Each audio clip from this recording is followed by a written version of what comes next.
नमस्कार, मैं शारदा पांडे आसान ज़िंदगी किसी एपिसोड में आपका स्वागत करती हूँ। आज मैं आपको बताऊंगी दीपावली का शुभ मुहूर्त, दीपावली पूजन का। जैसा कि मैं भी बताई हूँ, धनतेरस मुहूर्त, धनतेरस पर्व का मुहूर्त जो कि कैलेंडर में 12 तारीख को दर्शाया गया था, पर 13 तारीख को कुछ लोग 12 तारीख को धनतेरस मना रहे हैं। तो अगर धनतेरस जो पत्राम में दिया गया है 13 तारीख को है, तो रूप चौदस या नरक चौदस को 14 तारीख को, धनतेरस अगर 13 तारीख को है तो रूप चौदस नरक चतुर्दशी 14 तारीख को आधे दिन मनाया जाएगा। और आधे दिन के बाद अमावस्या तिथि लग जाएगी, जो कि दीपावली पूजन के लिए शुभ रहेगा। दीपावली पूजन होगा और आधे दिन का जो नरक चौदस का पूजन होता है, हनुमान जयंती मनाई जाती है और जो भी पूजन विशेष होता है वो किया जाएगा। तो जो भी ये वायरस फैला हुआ है, इसमें ये दिक्कत हो रही है कि जो भी बच्चे लोग हैं, बड़े लोग हैं, जैसे हम भी शॉपिंग करके आए तो वो जो जैसे बच्चे लोग जब कपड़ा वपड़ा पहन के देखते हैं तो बड़ी दिक्कत ये होती है कि वो ठीक से पहन के देख भी नहीं पाते। जो वहाँ पर मैनेजर वगैरह जो भी वहाँ के कर्मचारी रहते हैं बोलते हैं भाई एक बार ही पहनो। अरे एक बार पहने चाहे 4 बार पहने, बात तो एक ही हुआ। बोलते हैं हम 4 दिन इसको छूते नहीं, तो दुकान ही नहीं खोलनी चाहिए थी। बच्चे अगर कपड़ा लेंगे तो एक बार अच्छे से ट्राई करके तभी तो लेंगे, तो फिर बार बार लौटाने जाएंगे। तो ये सभी दुकानदारों से मैं भी कहना चाहती हूँ कि जो बच्चे कपड़ा लेने जा रहे हैं, पहले हाथ को सैनिटाइज करा लें और उसके बाद जो भी आपका प्रावधान है उसको पूरा कराएं। कपड़े को अच्छे से बच्चों को देखने दें, उसके बाद ही उनको खरीदने। उनको मजबूर न करें कि कैसे भी लेकर जाओ, हम 2 दिन छूते नहीं। अगर कोई छुआ रहता है तो अपन दुकान बंद कर दो, या तो ग्राहक से अच्छी तरह से पेश आना चाहिए। तो मैं आपको बताऊंगी कि शुभ मुहूर्त कब कब है। जैसे कभी कभी एक दिन में 2 त्यौहार पड़ते हैं या 2 तिथि हो जाती है, उदयकालीन तिथि हो जाती है, उसी समय त्यौहार को शुभ माना जाता है। वैसे मैं आपको हर त्यौहार में बताती हूँ कि अगर कोई तिथि है, कोई जैसे कृष्ण जन्माष्टमी हुआ, कोई पर्व हुआ, तो लोग उसको कोई कोई पर्व 2 दिन ही मनाते हैं। जैसे करवा चौथ, तीजा, ये सब पर्व 2 दिन महापर्व हैं, उनको 2 दिन नहीं मनाते। लेकिन बाकी पर्व जो है उत्साह वाले, जो कि व्रत जो कठिन नहीं होते हैं, खा पी के व्रत किए जाते हैं, तो 2 दिन के होते हैं। मेरा ये कहना है कि आप जब भी किसी पर्व को मनाएं तो पूरी श्रद्धा से मनाएं। जैसे अभी धनतेरस कोई 12 को मनाया तो लगेगा अरे मैं 12 को क्यों मना ली, 13 को मनाना चाहिए। तो आप अपने मन में ये वो न रखें, दुविधा न रखें। आप अगर 12 को मनाई हैं, श्रद्धा से पूजा करी हैं, तो वो भी माँ लक्ष्मी को प्राप्त होगा, धनवंतरी जी को प्राप्त होगा और उलट के आपको आशीर्वाद भी मिलेगा।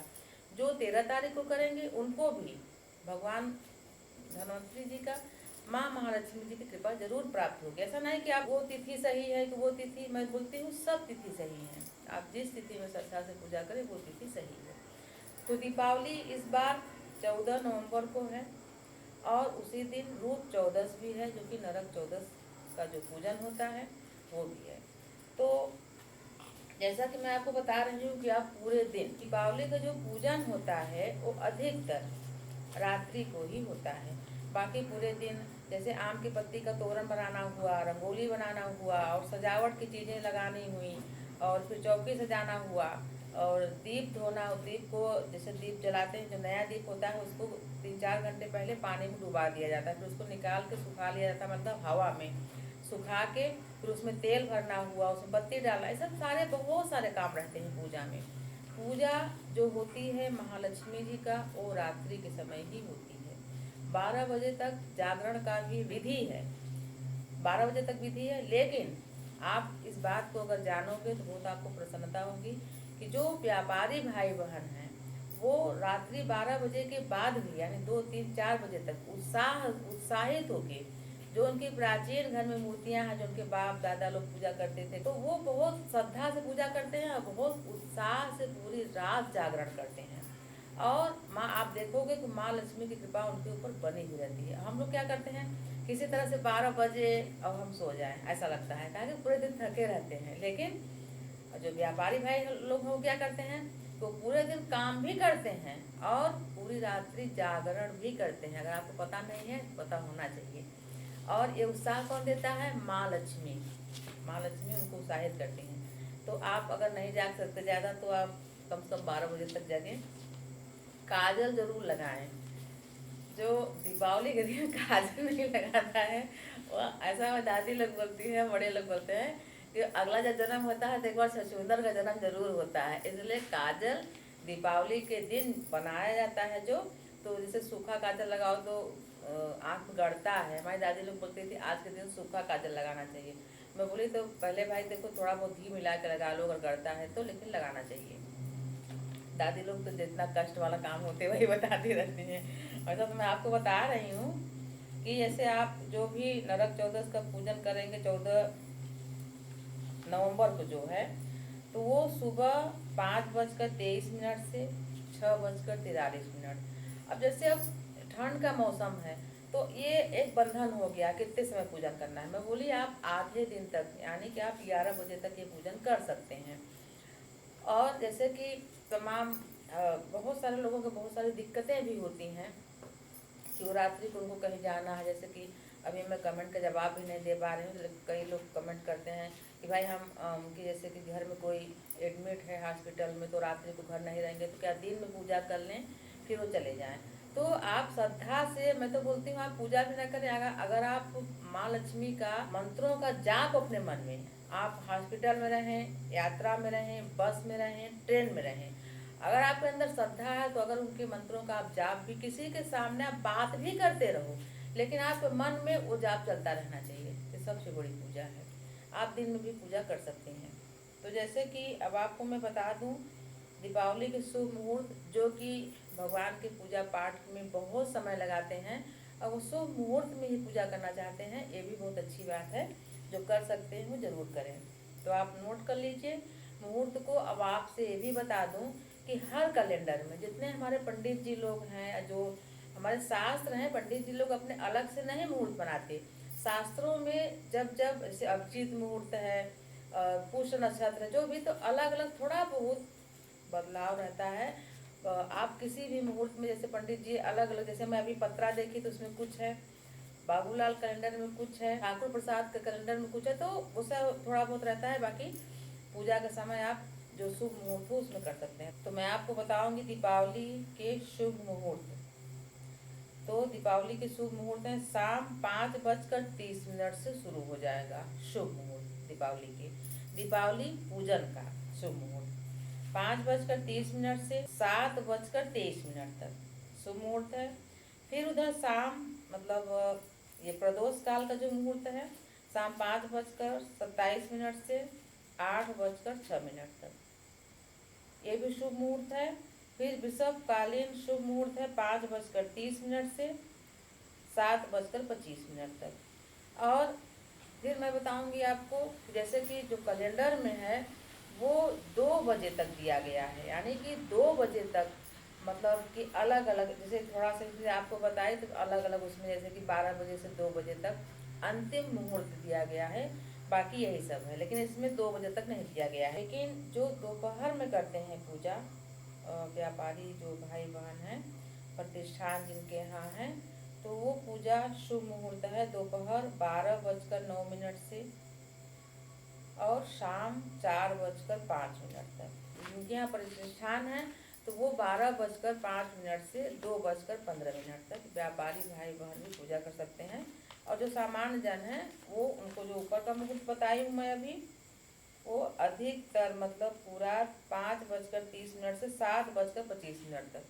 तो जैसे ठंड चल रहा है तो 7:25 भी 8 बजे तक कर सकते हैं पूजा।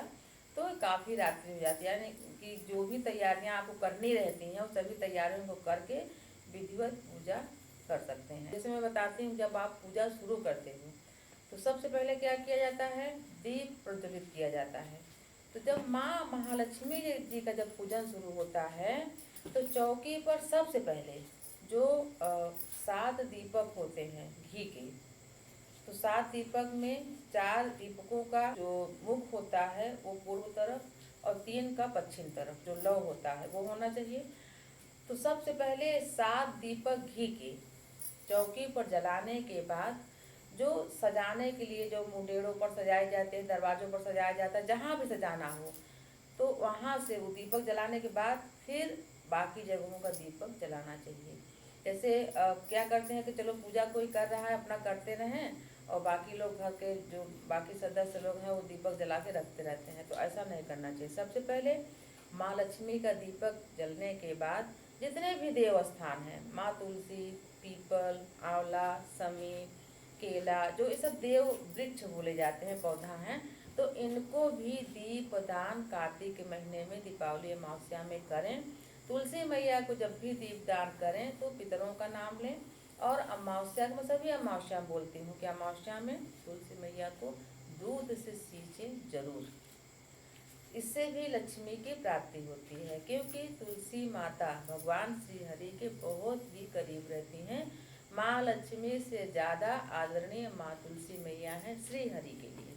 तो तुलसी मैया की भी सेवा कार्तिक महीना में भी चल रहा है, कार्तिक स्नान चल रहा है। तो जो दीपावली का जो ये अमावस्या है, मैं शुभ मुहूर्त बता ही रही हूँ आपको, तो शुभ मुहूर्त के साथ साथ आपको कुछ जानकारी भी दे रही हूँ, क्योंकि मैं जवाब नहीं दे पा रही हूँ अभी तक। तो जैसे कि जो अमावस्या है दीपावली का, जैसे स्नान दान अमावस्या, श्राद्ध अमावस्या, तो ये जो अमावस्या है इसमें स्नान दान आप भी कर सकते हैं। कार्तिक माह जो चल रहा है, तो इस कार्तिक माह में जो स्नान कर रहे हैं, जो हमारे अधिकतर बहनें स्नान करती हैं, जो कि सुबह ब्रह्म मुहूर्त में, तो अगर इस अमावस्या में दीपावली को भी ब्रह्म मुहूर्त में स्नान करके बिना बोले, जैसे हम नहाते हैं तो कुछ न कुछ गुनगुनाते हैं, मैं बताई हूँ, एक हमारा वीडियो है कि नहाते समय क्या करें क्या ना करें, क्या नहीं करना चाहिए। तो अमावस्या के दिन बिना बोले नहा के, और जो मौन व्रत होता है उसका जो पुण्य फल होता है वो पितरों को अर्पण कर देना चाहिए। स्नान दान यानी कि दान का भी काफ़ी महत्व है। नहाने के बाद दान किया जाता है, माँ तुलसी को फेरा लगा जाता है, क्योंकि कार्तिक भी चल रहा है। मैं आपको बता रही हूँ दीपावली शुभ मुहूर्त, जो मुहूर्त मैं आपको बताई हुई बहुत शुभ है। इस मुहूर्त में पूजा अगर आप नहीं कर पाते तो कोई ज़रूरी नहीं है, आप पूरे दिन में, विशेषकर रात्रि में आप पूजा कभी भी कर सकती हैं। तो मैं आपको बताई हूँ पूजन करने के लिए एक जो माँ लक्ष्मी जी का जो स्थान है, एक बड़ा दीपक, 7 दीपक के अलावा एक बड़ा दीपक भी जला के रखें माँ लक्ष्मी जी के लिए। काजल बनाना हो तो आप काजल भी बनाएं। और जो भी जानकारी यानी कि जैसे कि जो आप चौकी सजाते हो, तो खाने पीने की चीज़ें अगर आप यहाँ चूहा वगैरह है तो वहाँ से हटा लें, बाकी कलश वगैरह वहीं रखे थे, सुबह हटाएं। तो लक्ष्मी से संबंधित या जिस किसी देवी देवता से संबंधित हम आपको बताते हैं, चर्चा करते हैं, आपसे हम बात करते हैं, तो आपको मैं कुछ विशेष जानकारी भी देना चाहती हूँ। जैसे कि घर में कोई हो, भाई बहन हो, माता पिता हो, भौजाई हो, कोई भी हो घर में, आस पड़ोस में हो या रिश्तेदारी में, जैसे कोई भी, आप देखेंगे तो कोई कोई व्यक्ति, कोई कोई 20 जन का 20 बात सुनकर भी कुछ नहीं बोलता। और कोई कोई व्यक्ति ऐसे करते हैं कि कोई से टुंड से कोई बोला तो उससे जाके पूछते हैं कि हमको बोले क्या, हमको क्यों बोले। अब बोले तो ऐसा मतलब मैं आपसे ये बताना चाहती हूँ कि जो द्वेष, लड़ाई झगड़ा कलह होता है, वहाँ श्री लक्ष्मी की स्थापना या श्री लक्ष्मी का आगमन नहीं होता है। मैं आपसे बताना चाहूँगी कि आप वैभव लक्ष्मी का व्रत करते हैं, या भी जो एघन गुरुवार आ रहा है उसका व्रत करते हैं, या लक्ष्मी प्राप्ति के लिए जो भी उपाय या व्रत करते हैं, वो तभी फलित होगा जब आपके घर में शांति होगी और प्रेम होगा, कलह नहीं होगा। जहाँ कलह होता है आप देख लें अपने आस में, पड़ोस में, कहीं भी, वो कितने भी बाहर से आपको लगता हो कि बहुत इनके यहाँ सब बच्चे कमाते हैं, कि माँ बाप कमाते हैं, जो भी हो, अगर आपके यहाँ कलह होता है तो आपके यहाँ श्री समृद्धि यानी माँ लक्ष्मी का जो आगमन होता भी है तो वो गलत जगह चला जाएगा, या आपके यहाँ मनुष्य नहीं जाना चाहेगा माँ लक्ष्मी की, तो बहुत दूर की बात है। तो आपको मैं चैलेंज देती हूँ इस बात का कि आप इस बात को, हमारी बात को माने, और बात में किसी से झगड़ा न करें, या अपने को ऊंचा उठा के किसी को दबा के, किसी को कह के हाँ हम इनको दबा के, हम इनको झगड़ा करके शांत कर दिए, ये नहीं, ये कोई अच्छी बात नहीं है। आप शांत स्वभाव से रहना सीखें, तो आपके जितने भी अंदर के जो भी द्वेष होगा अपने आप ही खत्म होगा। अगला आदमी जो आपसे लड़ना चाहता है वो भी नहीं लड़ेगा। ऐसा आप करके देखिए, धीरे धीरे आपके मन में वो चीज़ें आने लगेंगी कि आपको भी झगड़ा करने का या कलह करने का बिल्कुल मन नहीं होगा, और आप बिल्कुल शांत स्वभाव के हो जाएंगे, और आपके यहाँ माँ लक्ष्मी बिल्कुल अस्थिर आके स्थापित होके सदैव के लिए बनी रहेंगी।